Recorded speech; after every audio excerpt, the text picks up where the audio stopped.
Kurigirira mugambizi w'enkambi y'amahe ya Mountain Division Major Bilal Katamba abantu 200 nibo bahinguziwe kandi muri aba 180 nibo bari kuza kuhingura okutwarwa kutendekwa muri aba abari kurenga 30 n'abeshiki nakurafu olusoose okuwandiisa abavubuka abalenzi n'abawala mu gye lya UPDF kyetwayita regular recruitment eno abaana bakola applications era application wezafunibwa ne basortinga ku credit quota ne batudiza olukala lwabo abalina ebisaanyizo ebisookerwako ebayita shortlist.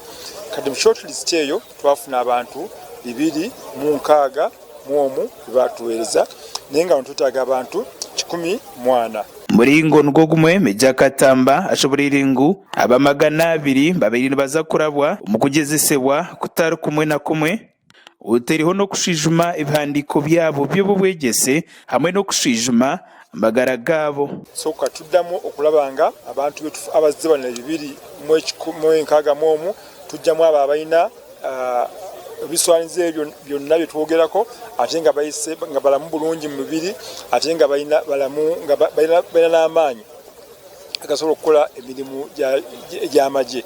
One of the issues we have realized, we have many cases people don't have their documents, they have forged documents. Ogu nagira ngu noba mahege ihanga ga Uganda People's Defence Forces garukwandika abasirikare basya gabasize kurwanisa abhetera bemiringo etari yemwe nemwe okumara obwire buringwa abaruma ba Lord's Resistance Army yabinebembera Joseph Kony Allied Democratic Forces ADF amwe n'abandi